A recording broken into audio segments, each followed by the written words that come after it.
Ladies and gentlemen, we're back. And as you know, this is Nuclear Popcorn. I'm Maurice Dwayne Smith, the creator and host. And today we're joined with some incredible people. First of all, my longtime buddy, Miss Janet Lopez, not Jennifer, the lookalike, but there's no relation. She's my co-host. She's an actress. And Mr. Gerald Webb, executive producer extraordinaire. And also Mr. Donnie Holbrooks, CEO of Aeroplantis. Thank you all for coming today. Thank you. Thank you for having us. Thank you. Thank you so much. We're going to start with the beautiful Janet Lopez. How are you doing today? Good, good. It's been a long day. I've been filming. I started with acting in feature films. I just did a movie that came out in the movie theaters. It's called The Ruse, and I play Alice Page in that. I also play the lead and back burner. And recently, I also started producing, and I just produced So I produce for other people usually, but for the first time ever, I produced my own, very own. Wow. I wrote and produced a comedy short film. And it's called Hospital Chaos. So I'm really excited about that. Yeah. Congratulations. So speaking of producing, right back at you. So we were just talking about you being part of the Sharknado, no? And then I noticed your necklace. Yeah, it's funny. The Sharknado is kind of like the thing that it's the shiny thing everybody likes to hear about. I was the town executive for the first three Sharknadoes. So before anybody knew what Sharknado was, I was the guy that went out and pitched to my bosses and to network people like Ian Ziering and Tara Reid and people like that to be in the first movie. Right. And that movie took off and it would, broke Twitter and became this global phenomenon. Mm-hmm. And then everybody on the planet wanted to be in Sharknado. So then it became, for number 2 and 3, it was literally a cameo fest. So we had, from every walk of life, people wanting to do cameos, stars wanting to do cameos. And then we had a couple roles we had to fill in. So I got to bring David Hasselhoff in and some really cool people to join the cast. But yeah, it was this kind of crazy thing. The truth of it is the company, The Asylum, they had made that type of movie 50 times. I had been involved in probably 30 of them. That was exactly the same formula, just this time instead of it being one giant shark or a giant octopus or a giant robot or whatever, it was this crazy tornado full of sharks.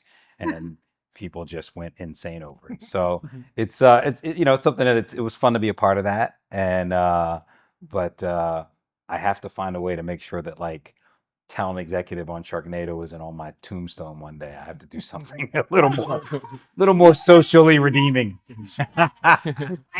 Just one more question about that specifically.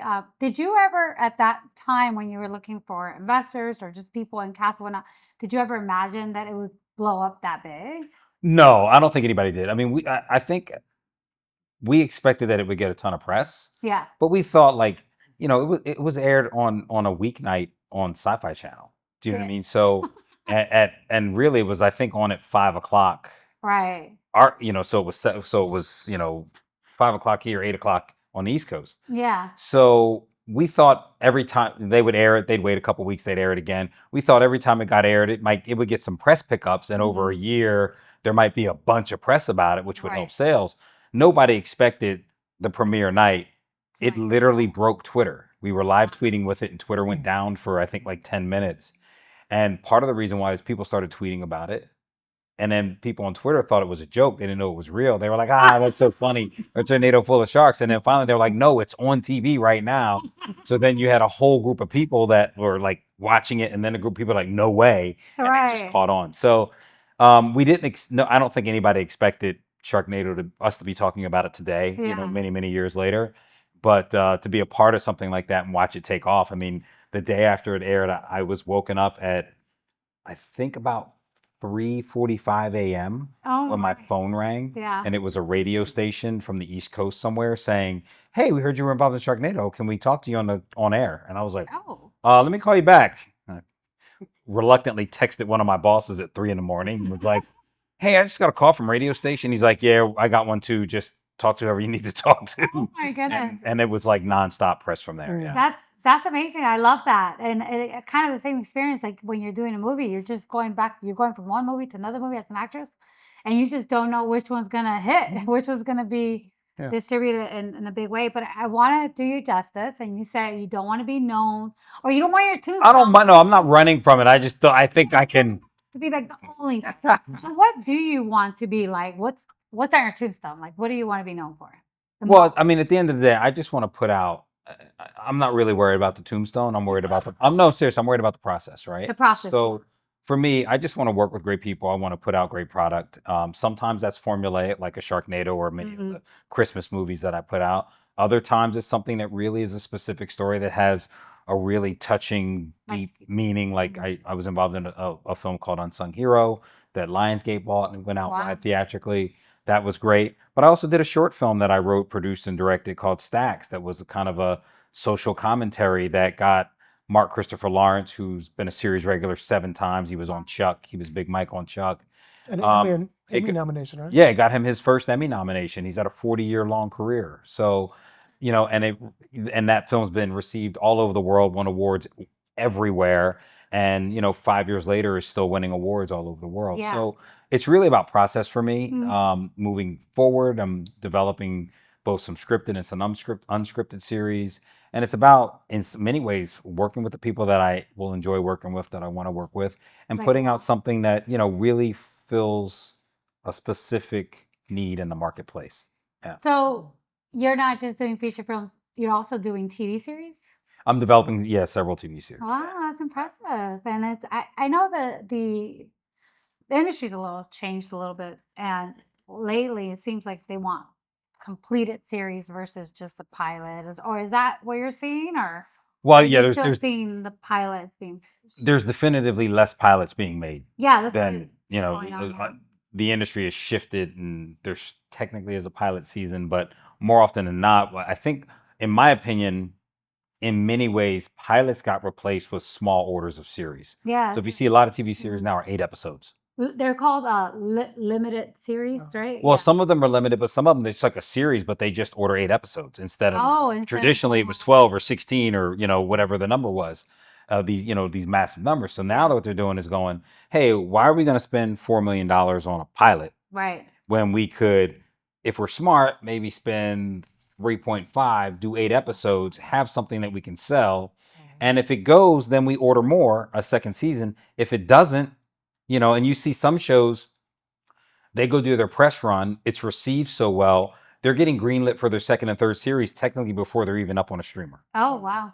Okay. So the end, it's definitely shifting. There's less pilots. There are some pilots still being done, but I think it's just a function of, it's smart to say, if we're going to put a sizable amount of money into something, right, let's put it into something that we'll at least get a part of a season out of. Yeah. And they've trained us as viewers.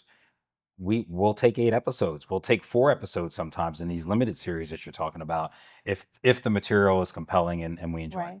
I have a question for you. You've heard of and probably done the vertical shorts, right? Vertical. And what do you feel about that? Because I did an article once. I was amazed to see that those little vertical, so-called littles, making zillions of billions, and especially I think Asia. China. Well, Turkey, I think they're blowing up in Turkey, believe it or not. I didn't produce it, but I was on camera on one several years ago called Players.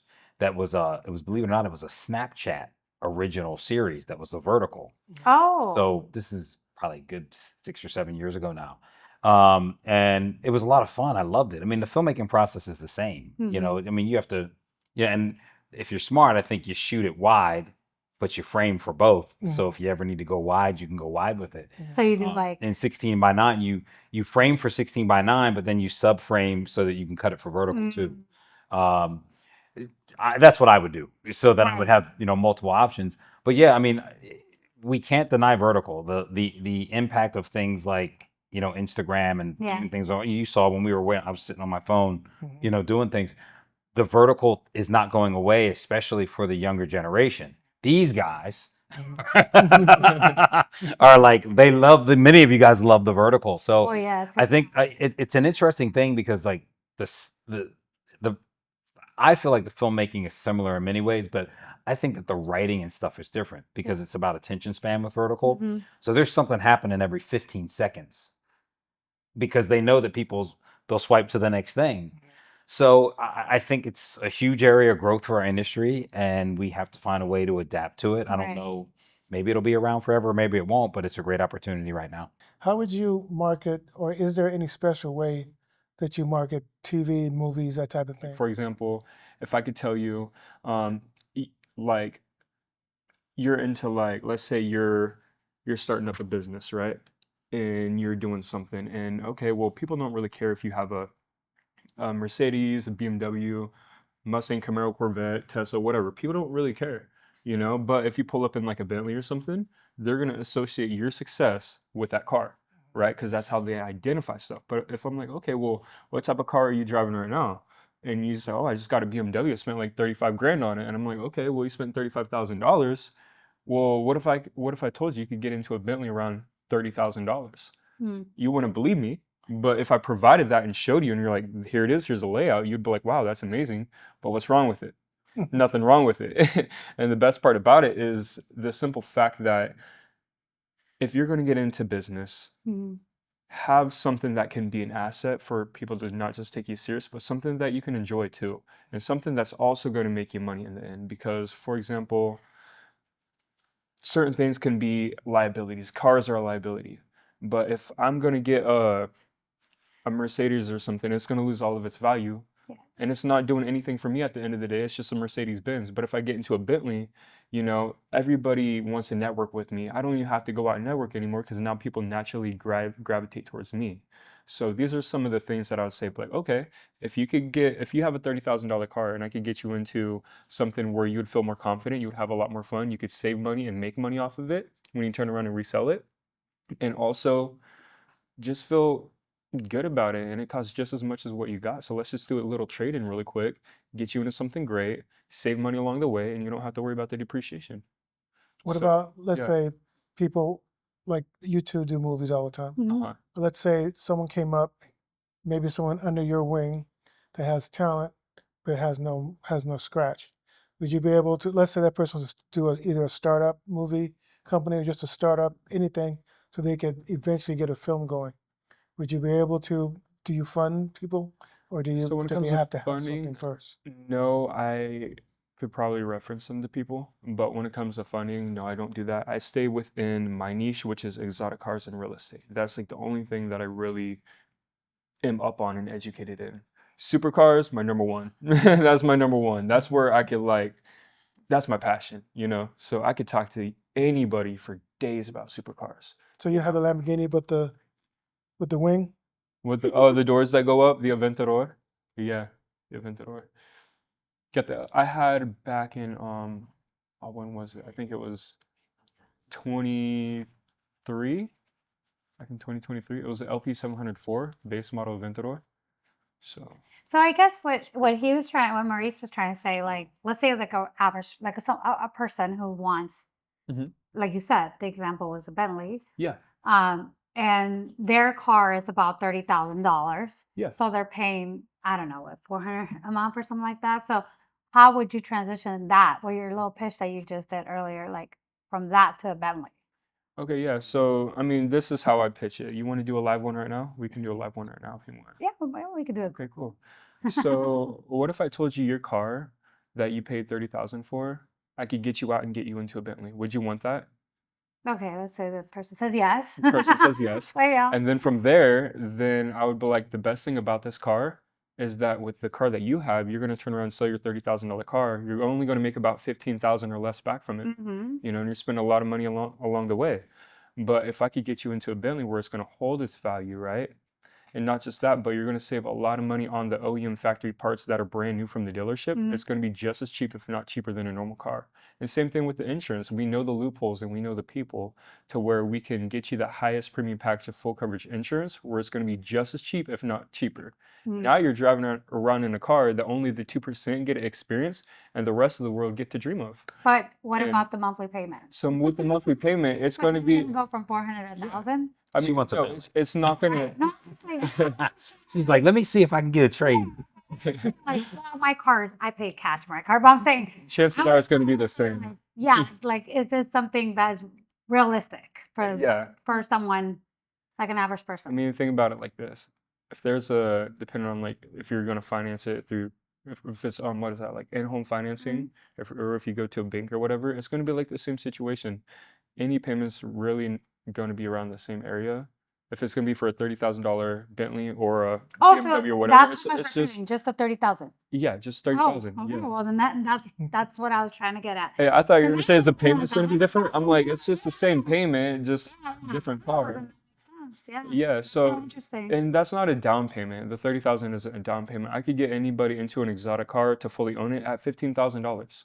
You know, You do real estate marketing, and so at this point, are you real just estate investing. investing then now in movies? Not into movies, just into real estate and exotic cars. Okay, I Those see. are like the two Yeah, things I you're really like put my money into. But now Yeah. you also do private jets too, don't you?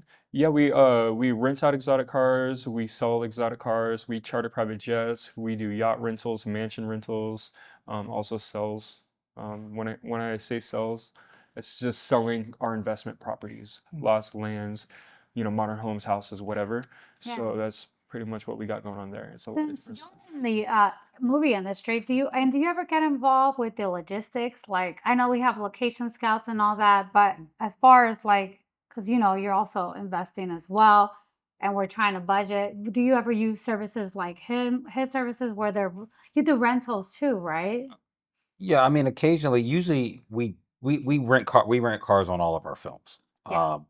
We don't have a huge call for supercars, Mhm. but we do rent cars, and that's part of our hire process. We hire a transportation captain, and then that's his job to To look for present the options. He goes through the script and he goes, "Oh, you need Chelsea's car and Mike's car," and then they come back to the director and us and say, "Well, what kind of car does this character drive?" And we're like, "Oh, this is probably high-end sedan. Yeah. This one might be a sports car."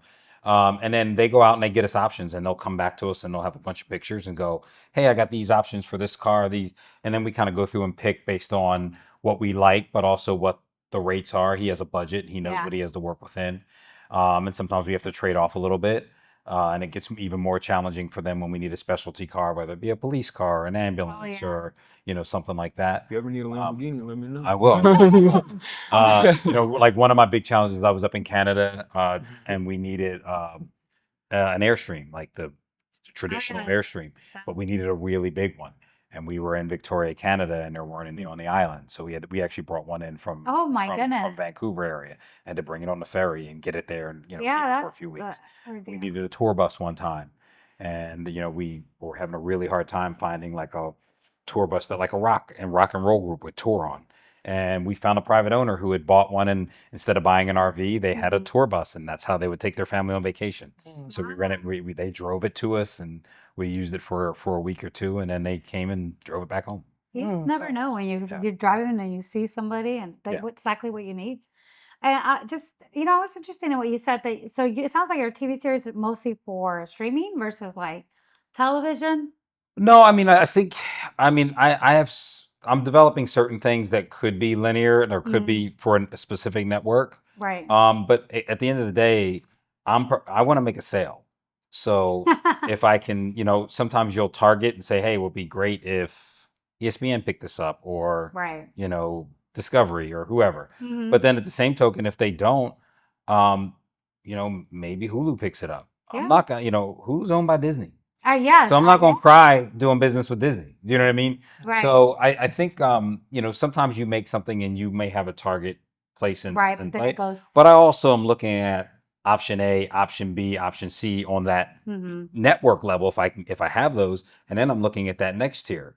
And you can go down to Hulu or Netflix or whoever, and Right. then maybe you're going to Tubi or and you're going down the line to see what you can get. Yeah. So yeah, I think you have to be a little flexible. You can have Mhm. a specific thing in mind, but there's a million shows out there that are famous for this network, and you find out that 4 of the networks turned it down before they got that deal. And you'd be Mm. like, "Wow, what would this show have been like on that On network?" that Yeah, network. yeah. Yeah. So Quite interesting to say the least. Yeah. I have a question for you. yes, How often or how extensive is your relationship with media buyers that are looking to pitch something to you specifically? I'm not flying around to every sales market. I would love to Mhm. go to Cannes every summer and go to, Berlin and go to all these markets, but I need to be making projects. So, Yeah. and I don't have those relationships. And in some cases, I don't speak those languages, which is another barrier if I'm trying to sell it in French territory or whatever other territory. So yeah, I've dealt with several distributors and some sales agents Yeah. that's their job is to take our project, Right. especially internationally, and go sell it. In the U.S., we can. I mean, I know people think that it's hard to get meetings. I'm not going to say it's not. I'm not going to say it's easy, Mm-hmm. but if you are diligent and you're committed to it, Mm-hmm. you can get a meeting to pitch something to people. Mm. You know, so for that, like because I've been around a long time and I work with great people. Right. I usually have a way to get in front of somebody if we need to get in front of somebody. Mm-hmm. But you know, for the international, I don't have the bandwidth.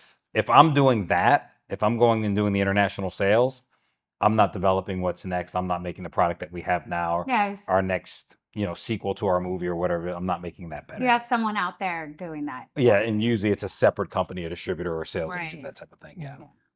Let the experts be the experts. Like if I need a car or a plane, I go to the experts. And if I need international sales, I'm not the expert for that. Now I Right. understand it because I have to sometimes approve a deal. I know what Yeah. different territories pay for different types of projects. So I have to have an understanding of it. But for me to go out and do it, that's just that's not, I think, an efficient use of my time. And I think that's one of the biggest things that I think I learned was so many of us are capable of so many things, right? Yes. We could be like We- actor, hybrid dancer, hybrid singer, hybrid writer, hybrid. We can be 50 hybrids. I And know. sometimes Hollywood's like, no, make your own content, do everything. Yeah. And I think that there's a lot of there's a really good message in that. Right. But I also think sometimes you have to say, just because I can do something doesn't mean that's the best use of my time.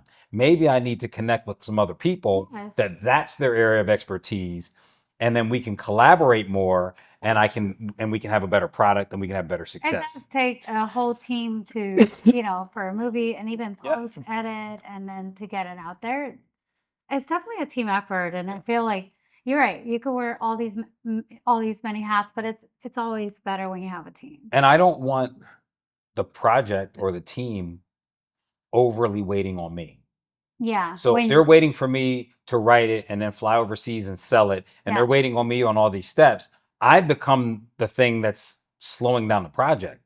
Whereas if I can bring on the right people and I can be like, okay, he's doing the pre-sales over there, I don't have to worry about that.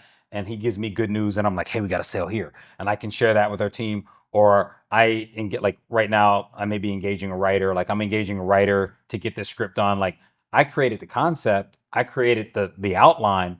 But if they're waiting on me to write it, this script is going to be 6 months later than it could be. I love you know that. what I mean? I love that perspective because I've not heard that perspective as much. To say that you're slowing down the project in a sense. If you I don't want to be delegate, that. But see, here's the if thing. you don't bring other people in. That's where so many people. I think one of the most powerful things we can do as individuals, especially in this industry, but I think in life in general, we have to be able to look in the mirror. Yeah. And we have to be able to be honest with ourselves. Mm-hmm. So how many times, and any of us, how many times we go, oh yeah, I'm going to do that. And then you don't. And then you don't do it. And other people, you tell somebody, oh yeah, when you do that, you let me know. Now that person's waiting on you, and 6 months goes by, a month goes by, 6 years ago. And I still do that with certain things, right? Yeah. But one of the biggest things that I learned was, hey, like you said, it takes a team. It does. It takes a village. So if I really want this idea to grow, and the truth of it is, the show, the whatever it is, should be bigger than me. Yeah. You know what I mean? So if I really want that to grow, at some point I have to be like, let me give a piece to this person and let them do their thing. Yeah. And, I may have some input or some decision making on it, but other times I have to be like, okay, I'm going to let you really run with that. Right. And then I have to give a piece over here. And then when we come back together, the project is stronger, the project's better, and it probably happens faster. Now you have to be smart. You have to be careful. You have to choose great people. Yeah. You have to have incredible relationships, and you have to protect yourself business wise, right? Mm-hmm. And I like even simple things like you and your friend are doing something. Hey, let's just at least get a little contract that says what we're doing, that you own 20% or 50% and I own whatever. And if there's an impasse, here's how we settle it. Right. So that you don't get all the way in and then somebody's going, that's not what we agree. Because everybody's memory gets real real self-centered when it's not written down somewhere. Later on, it's like, no, I created it. You're like, wait a minute, I told you about it. Yeah. It's based on my family. Mhm. But so you have to be careful. I'm right there with you because of that, you know, people in the industry who've done and produced movies or been part of movies, we know how it goes. And you do definitely, even a friend or whatever, you Yep. still have to have it on paper. So that's Yep. really good advice. Yeah.